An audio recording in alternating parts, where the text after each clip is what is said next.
It's fair to say that most movies let you know precisely what they're about from the first few scenes, establishing a style, mood and narrative through line which endures until the end credits roll about 2 hours later. But not all filmmakers are interested in just giving audiences precisely what they expect. It's a risky trick to shift genre, reinvent style, or just take the story to a wholly unexpected realm, which of course threatens to alienate less adventurous punters who may end up feeling manipulated. But when it works, it really works. I'm Cy for WhatCulture.com, and these are 10 movies that are totally different by the end. Number 10. From Dusk Till Dawn. Robert Rodriguez's From Dusk Till Dawn begins as a modest yet pulpy thriller in which two criminal brothers, Seth and Richie Gecko, take a family hostage while fleeing to Mexico. It's as grimy and foul-mouthed as you'd expect from any Tarantino-penned thriller, yet that first half is ultimately just setting the stage for one of the most legendary genre shifts in cinema history. At the midway points, Rodriguez's film reveals itself to be a secret B-movie, that is, an action horror film filled with bloodthirsty vampires and cartoonish supporting characters who look like they fell straight out of a comic book. By film's end, when Seth and Kate emerge as the only survivors from a night of hilariously over-the-top brutality, it couldn't seem much more divorced from the opening sequence in which the geckos hold up a liquor store, no vampires in sight. For many movies, such a stark shift would simply tick the audience off, yet in From Dusk Till Dawn's case, the second half is such an absurdly entertaining, no-holds-barred blast that few have ever bothered to complain. Number 9. Audition. Takashi Miike's filmography is so absurdly eclectic, spanning from yakuza thriller to war epic to family comedy, that you can't ever be fully sure what you're about to see from him until the end credits have actually rolled. His 1999 film Audition, for example, begins as a seemingly down-the-line romantic drama in which a lonely widower, Shigehara Ayama, holds a series of mock auditions in an attempt to find a new wife. One gets the sense that Miike thoroughly enjoys toying with the audience throughout the film's first act, which is basically played entirely straight as an earnest melodrama. Though the object of Shigehara's affection, Asami, certainly acts oddly throughout the film, it isn't until the third act that Miike lets loose with a full-on stomach-churning horror show. Asami, who is revealed to be a jealously deranged psychopath, drugs Shigeharu with a paralytic agent, tortures him, and then uses a wire saw to cut off one of his feet. The nightmare scenario only ends when Shigeharu's son returns home and kicks Asami down the stairs to her death. That's quite the escalation from a bereavement dramedy that Miike offered us in the opening 40 or so minutes. Number 8. $1 Million Baby.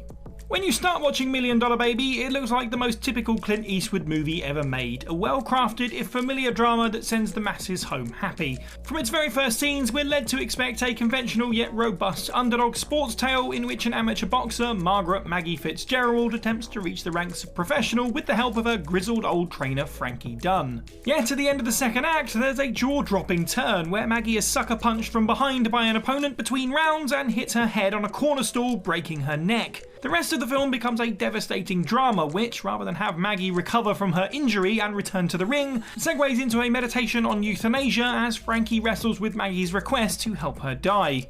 Ultimately, he complies, ending the film on a heart-wrenching yet brilliantly executed down note, which couldn't be further from the Rocky-esque underdog yarn most surely expected from the beginning. Number 7. The Guest. Adam Wingard's tenacious The Guest was largely sold as a horror film, and in fact one of the very first sights in the movie is of a jack-o'-lantern. The establishing scenes in which a grieving family are visited by David, an apparent army buddy of their dead son, set audiences up to anticipate a twisted, seemingly horrifying reveal involving David's true identity. Yet by Act 3, The Guest slaloms seamlessly into vaguely sci-fi action thriller territory when we learn that David was actually a test subject in a military super soldier experiment and is programmed to kill anyone who might compromise his identity. What follows is a bloodbath as David mows down anyone who gets in his way, before the film morphs again into a slasher flick when David chases remaining family members Anna and Luke through a haunted house. Hilariously though, Wingard defies our expectations once more as the film ends with Anna and Luke making it to apparent safety, albeit while a presumed dead David resurfaces once more, having somehow survived a brutal stab wound and disappears into the night. Needless to say, audiences considered many possible endings for The Guest, but a third act that weaved between 3 distinct genres, sci-fi, action and horror, probably wasn't on their minds. Number 6. Miracle Mile. Cult 80s thriller Miracle Mile does a frankly magnificent job of luring the audience into a false sense of security. The first 20-ish minutes introduce us to lead Harry and his love interest Julie without even a hint of the horrors awaiting them. The establishing scenes are styled in the vein of a corny, cutesy rom-com as Harry and Julie meet, quickly fall for one another, and agree to meet at a coffee shop after her work shift ends. But oh shucks, a power cut means that Harry doesn't wake up on time. It sounds like a totally banal misunderstanding on which to hinge a perfectly mediocre indie rom-com, and yet writer-director Steve DeJarnette has something else in store altogether. As it turns out, Harry answers a payphone at the coffee shop and is informed by the person on the other end of the line that nuclear war is apparently set to break out within 70 minutes. At this point, Miracle Mile morphs into a paranoid suspense thriller in which Harry attempts to ascertain the truth while making contact with Julie. And as almost polar opposite to their adorable date at the start of the movie, it ends with the pair trapped in a helicopter that's sinking into La Brea tar pits, the very place they met at the start of the film. With no means of escape, they resign themselves to their fate, their only solace being that a direct hit from a nuke would turn them into diamonds. Lovely. Number 5. Kill List. Ben Wheatley's 2011 crime flick Kill List offers a straightforward yet intriguing premise as two former British soldiers, Jay and Gal, take a job to carry out 3 killings in exchange for a hefty payday. Though weirdness soon enough abounds as it becomes clear there's something more to Jay and Gal's mission. One of their target thanks them for killing him. It isn't until the final 15 minutes that things finally come into focus. As the pair prepare to carry out their third hit, they observe a cult ritual in the woods, which culminates in a human sacrifice, prompting an alarmed Jay to open fire on the assembled crowd. Gal is then mortally wounded by the cultists, while Jay is knocked unconscious and wakes up in a field where he's stripped, fitted with a mask, and told to kill his final target, the Hunchback, who is armed with a knife. Jay complies, only to learn that the Hunchback was in fact his wife Shell and son Sam, hidden under a mask and coat. The film then ends ambiguously, with the cult seemingly crowning Jay as their new king. For a film that was largely presented as a gritty, low-budget crime thriller, the sharp left turn into folk horror, even with the preceding weirdness leading up to it, was a bracingly effective shock. Number 4. Hancock. Hancock starts off as a damn fun time, an incredibly silly and puerile comedy in which an alcoholic superhero, John Hancock, causes all manner of destruction across LA before PR specialist Ray Embry steps in to try and help rehabilitate his image. Though that basic setup sounds like the recipe for an entertainingly broad comedy, the script, co-written by Breaking Bad's Vince Gilligan, had something else in mind. At the start of the third act, we learn that Ray's wife Mary is also a superhero, and more to the point, she and Hancock were previously married until Hancock lost his memory in an accident 80 years earlier and she left him. Moreover, the closer together Hancock and Mary are, the more mortal they become, and in order to maintain their powers, they must again split up.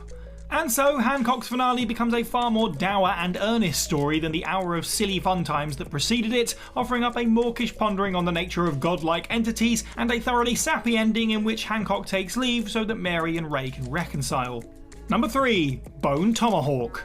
S. Craig Zahler's Bone Tomahawk is a western quite like no other, despite the fact that it seems to be a totally conventional entry at first sight. Even with a bloody opening sequence in which 2 brigands are brutally murdered by a local native, Zahler's film seems to be operating fully within the tradition of a good old-fashioned pulpy western romp. At the end of the first act, Sheriff Franklin Hunt forms a rescue party to retrieve a number of locals believed to have been kidnapped by troglodytes, that is, a tribe of inbred murderous cannibals.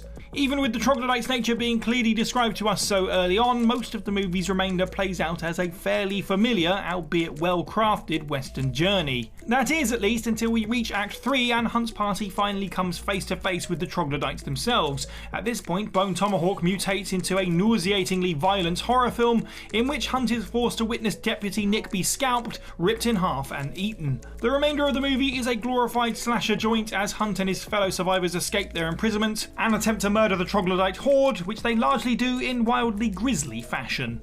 Number 2. Sorry to Bother You. Sorry to Bother You starts off as an apparent workplace satire in the vein of Office Space, albeit from the perspective of the black experience, as our protagonist Cash gets a job as a telemarketer and begins to mask his personality in order to perform better. For most of the movie, we observe Cash rising through the company's ranks, and as he becomes wealthy, seemingly abandoning his prior pro-worker idealism. But writer-director Boots Riley pulls a sharp handbrake turn in Act 3 when Cash attends a party held by his company's CEO, Steve Lift, and discovers a group of human-horse hybrids shackled up. Bet you didn't see that one coming. It turns out Lift is using a gene-modifying power to transform his employees into Equisapiens, who are stronger and more obedient and therefore generates more money for the company. At film's end, Cash himself begins to sprout 3 horse-like nostrils and then leads an army of revolting Equisapiens to break down the front door of Lift's home. Did a single living soul see such an insane shift coming from black comedy to surreal fantasy sci-fi? Number 1. 10 Cloverfield Lane. Even with the word Cloverfield in the title, Paramount and producer J.J. Abrams decided to market their spin-off 10 Cloverfield Lane as a claustrophobic, self-contained thriller largely taking place in a single location. And indeed, it kicks off with protagonist Michelle crashing her car and waking up in an underground bunker alongside survivalist Howard and another resident Emmett. Howard claims that apocalyptic situation above ground makes it impossible for them to leave the compound for a few years, and both Michelle and we as viewers are basically immediately distrustful of him. Yet 10 Cloverfield Lane veers suddenly off course in the last 10 minutes when Michelle escapes Howard to the outside world and learns that he was basically sorta right. She soon enough spots an alien biomechanical craft in the distance and spends the movie's remaining minutes battling a creature which drops from it. Even though many expected to see an alien monster at some point in the film, by this time it was so close to wrapping up that many had just assumed that 10 Cloverfield Lane would indeed be a mere psychological thriller set within the Cloverfield universe. It finally shifted gears at the very end, in a move which some criticised as tacked on and unnecessary, while others appreciated it as fans of the original Cloverfield. And that's the list. Let us know what you thought of this video down in the comments below, and any other films that you can think of that change genre halfway through. Make sure you like this video, share it with your friends, subscribe and hit that notification bell. I've been Cy for What Culture, and have a good week.